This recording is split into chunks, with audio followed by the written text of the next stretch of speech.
I would like to say the government of France,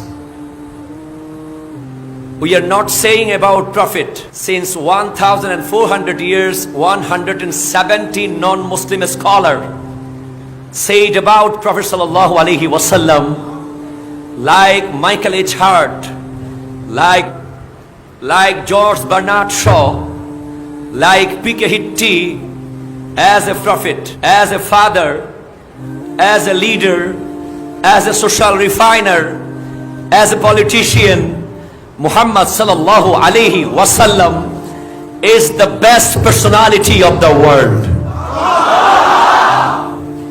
You are trying to misrespect the mercy of mankind.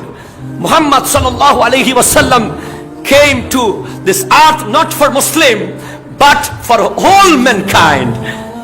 Quran said, "Wama arsalnaka illa rahmatan lil alamin." And I would like to say, France government, please take a look coronavirus, and immediately remove the picture, the cartoon. Otherwise, France will destroy Prophet, not only for Muslim but also all mankind, all human being, all part and parcel of the world. So be careful, France government. Remove immediately. If Muhammad sallallahu alaihi wasallam had not come, your mother, your sister, your daughter have been buried before she died. আমি আরজ করছিলাম France গভর্নমেন্টকে, বলছি immediately রাসূল আরবি সাল্লাল্লাহু আলাইহি ওয়াসাল্লামের সেই ব্যঙ্গচিত্র যদি তারা ডিলিট না করে, অতি সত্বর ফ্রান্স ধ্বংস হয়ে যাবে। ঠিক কিনা বলেন? হাত তুলে বলেন ঠিক কিনা? কারণ আমরা দেখেছি যেই মাত্র আমার ইসলামের উপরে আঘাত এসেছে, মুসলমানদের মসজিদ যখন ভাঙা হয়েছিল, মুসলমানদের উপরে যখন আঘাত করা হয়েছে, ওই সিরিয়ার মধ্যে, কাশ্মীরের মধ্যে ছোট্ট ছোট্ট মুসলমান শিশুকে যখন অকাতরে হত্যা করা হয়েছিল, তখন ছোট্ট একটা শিশু বলেছিল, আমাকে মেরে ফেলছো, আমার এলাকাকে লকডাউন করে দিয়েছো, আমি আল্লাহর কাছে গিয়ে বলবো লকডাউন কাকে বলে তাদেরকে তুমি দেখিয়ে দিও আল্লাহ। জোরে বলেন আল্লাহু আকবার।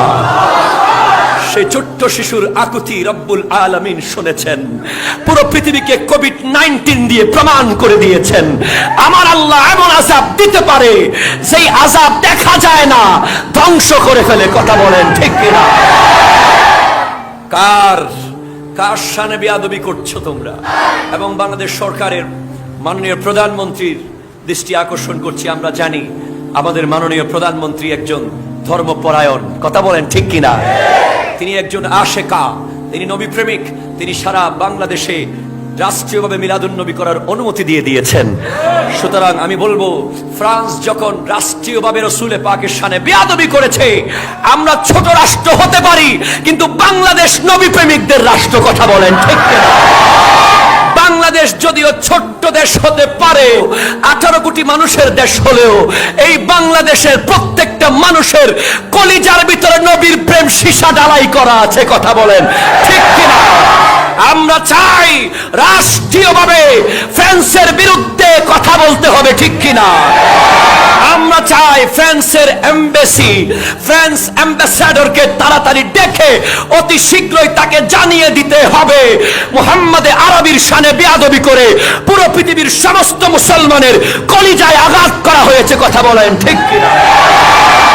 যদি মুহাম্মদ সাল্লাল্লাহু আলাইহি ওয়াসাল্লাম না আসতেন, তাহলে তোমার বোন, তোমার মা, তোমার কন্যা মৃত্যুর আগেই কবরে চলে যেত। কথা বলেন ঠিক কিনা? কথা বলেন ঠিক কিনা? রাসূল আরবি এসেছেন তো আইয়ামে জাহেলিয়াত দূর হয়ে গেছে। আমি বলবো ফ্রান্স সরকারকে, remove the picture immediately and organize the program মৌলুদিন নবী। ওই ছবি ডিলিট করে দিয়ে মিলাদুন নবীর আয়োজন করো, তোমার ফ্রান্স থেকে করোনা ভাইরাস দূর হয়ে যাবে। কথা বলেন ঠিক? আল্লাহ বোঝার তৌফিক দান করুক, আমিন।